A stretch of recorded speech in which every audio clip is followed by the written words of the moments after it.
We're here with America's governor, Governor Ron DeSantis, my governor in Florida. And Governor DeSantis, welcome. You seem to be ahead of the curve and fairly prescient when it comes to these events that take place overseas. And you chartered some planes and you got some Floridians and other Americans out of Israel. Can you explain that? I saw a little clip on this, but I didn't see enough of it. Well, Mark, it's good to talk to you. We do this as a matter of course now. Obviously, we put a lot of emphasis on emergency response when we're dealing with things like hurricanes. We've also employed those resources for things like illegal alien transport, like sending to Martha's Vineyard, some of the other things we're now doing in conjunction with the Trump administration. But when October 7th happened in 2023, we had a lot of Floridians that were stuck over there in Israel as Hamas was raining rockets down. And so we scrambled and we created an ability for them to get out of Israel and get back to Florida. And it wasn't just Floridians, that was the focus, but it was others. We also evacuated people from Haiti when there was instability in February of 2024. So we've kind of now done this. And so when the when the IDF operations commenced in Iran starts firing missiles back, you had a similar situation. Ben Gurion Airport was shut down, and Israel's got great air defense, but, these missiles, some of them get through, right? So it's a very dangerous situation. And we've got students over there, college students who are studying abroad at our state universities. We have a lot of young people who are on Israel Birthright, where they get to go and experience Israel for the first time. And they all of a sudden were scrambling because they were not in a safe situation. And so we activated our resources. We were able to get 1,500 people out of Israel, and we are now in the process of flying many of those back to the United States. So we've had 2 plane loads, about 160, 170 in each plane load, and we have more that are going to be coming. And I can tell you, so I met with the folks that arrived at Tampa Airport this morning at about 6 a.m., and they were just very, very thankful that the state of Florida is there, that we're reacting, that we're utilizing our know-how to be able to do what's right for the people, not just of our state, but for our fellow countrymen. I mean, Mark, I had people coming who, almost all these people visit Florida if they're not Florida residents, but with like young kids. It's one thing to have missiles raining down with it if it's just you as an adult, and I think, you kind of just deal with it. But when you start talking about a family that's got a 2-year-old, a 4-year-old, and a 6-year-old, immediately you are thinking about, I've got to get my kids to safety. So we were able to welcome some big families as well. And it was a very emotional thing. I mean, they've been through a lot. These are folks that obviously, the Middle East is there's instability, but, they didn't know a month ago when they arrived in Israel that they would be facing this possibility. So the mission continues. We're going to continue to work to bring people back safely. I don't know when the airport's going to open back up. And, the region well, Mark. It isn't like there's a lot of great options nearby. I mean, we had to load people up on a cruise ship and send them over to Cyprus, and then the planes were leaving out of Cyprus, some to Florida, and then some folks had flights to other places. But we were glad to be able to help, and we're going to continue to help till the job's finished.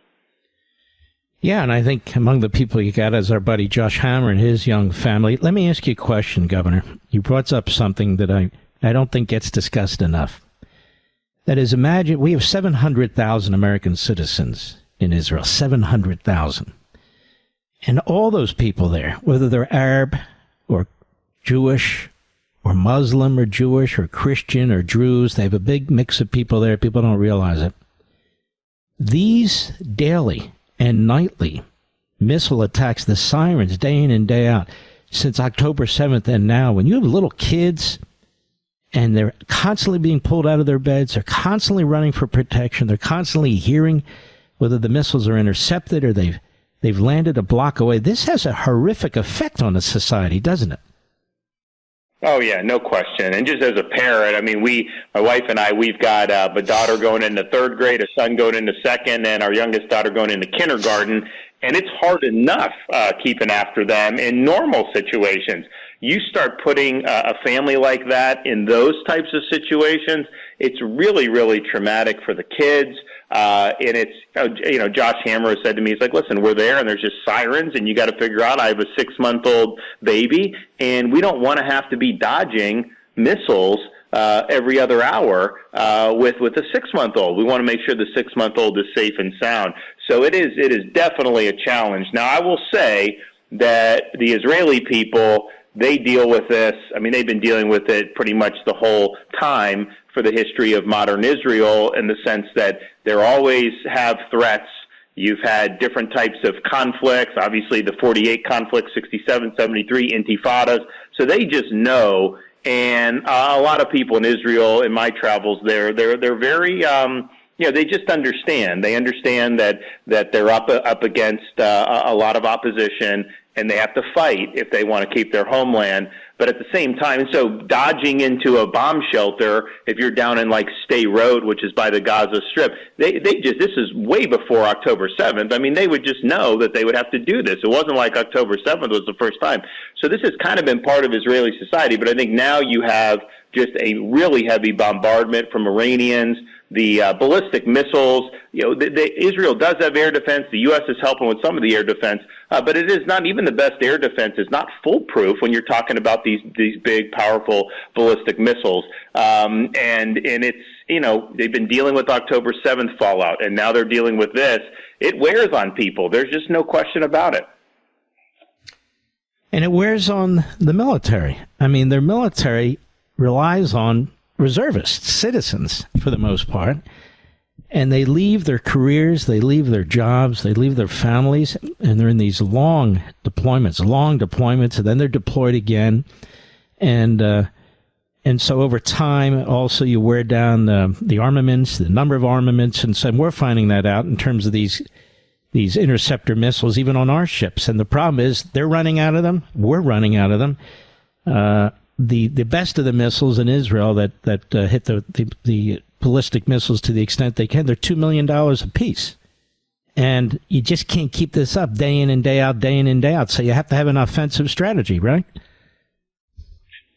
No, exactly. And I think Israel was faced with just a situation where Iran represents an existential threat to Israel if the Iranian regime was able to obtain a nuclear weapon. And the reason is the mullahs in Iran, they are militant Shia Islamists, and they have an apocalyptic view of the world. And we relied, when we fought the Soviet Union in the Cold War, for example, on mutually assured destruction. Soviets would not have wanted to attack us with nuclear weapons because we would have responded, and it would have been lights out for both societies. Soviets were atheists, and so that didn't appeal to them to just be wiped off. The Iranian mullahs, they view this idea of mutually assured destruction not as a deterrent, but really as an inducement. If they could wipe Israel off the map, even if Israel was able to get off retaliatory strikes and a lot of millions of Iranians went up in smoke, the mullahs would view that as a good thing. They think that that's what they have to do to further this apocalyptic militant Islam. And so I think the Prime Minister of Israel has recognized this for a long time. Most people in Israel recognize this. They just cannot get in a situation where Iran is allowed to obtain a nuclear weapon. And to his credit, President Trump has never wavered from that either. I mean, when he ran in 2015, he said Iran cannot have a nuclear weapon, and to this day he says Iran cannot have a nuclear weapon. And I think the reason is for what I articulated. I mean, we don't want to see nuclear proliferation, period, because these are very dangerous weapons. But those weapons in the hands of a militant Shia Islamist regime with Khamenei at the head, that is an existential threat to Israel's survival, and honestly would be a significant threat to the United States, because there's not been a country in the world since 1979 that has been more consistently hostile to the United States of America than the Islamic State in Iran and the mullahs and both ayatollahs. And that goes back to the Beirut bombing, obviously the hostage crisis in 79. Before that, it goes to the Khobar Towers. It goes to the attacks against U.S. troops. When I was serving in Iraq, almost all the casualties on the time I was there were Iranian-backed attacks using these Shia militias, and on it goes, and they have never wavered from their belief that America is the great Satan. Let's get a little parochial here. In Florida, you have been trying strongly to address these property taxes in Florida. Where is that? And what is it that you're trying to do again? So ultimately, what we need to do, so my view is simple. You either own your house and your property or you don't. And if you constantly have to write checks to the government to pay property taxes, then you don't really truly own it, because if you stop paying that rent to the government, they could come in and take your property. And so we have something, and you've probably availed yourself of this, Mark, where a Florida resident can establish a homestead. So that's your primary residence. And it's my view that your homesteaded property, your primary residence, should not be subject to property tax. And so, but in order to do that, you can't just pass a piece of legislation the way Florida's Constitution is outlined. Those property taxes are given to local government to administer or not, and it is effectively a local issue. And so what we're going to do is we are going to work with the legislature to get a ballot initiative on November of 2026 ballot that will give Floridians the opportunity to exempt their personal residences from property tax. Now, we're running the numbers. There's a lot of different permutations. The reality is this can be done. A lot of the local governments have gotten bloated. They do need to cut back to pre-COVID levels anyways, but there are other ways that if they did need to raise revenue with all the tourists and all the visitors coming down, I want those folks to shoulder the tax burden, Mark. I don't want Florida homeowners to constantly having to pay more in property tax. And, some of it's being a victim of our own success, because Florida has been the most desired place to move to over the last 5 years. People's properties have gone up. And in some respects, that's a great thing, because a lot of middle-class people, their home is the number one source of wealth that they possess. But the flip side of that is you may have bought a house for $300,000 10 years ago. Now some property appraiser is telling you it's worth $1 million, and you got to pay more taxes on that. That is not right. And so we're going to do something about it. Beautiful. Now, you were having problems with this individual who was the speaker, who seemed to be intentionally sort of sabotaging your agenda in order to draw attention to himself because he wants to be mayor of Miami or whatever the hell it is. You still having that problem with this guy, Perez? Yeah, look, we were able to do all the things that I set out to do. We accomplished in this legislative session.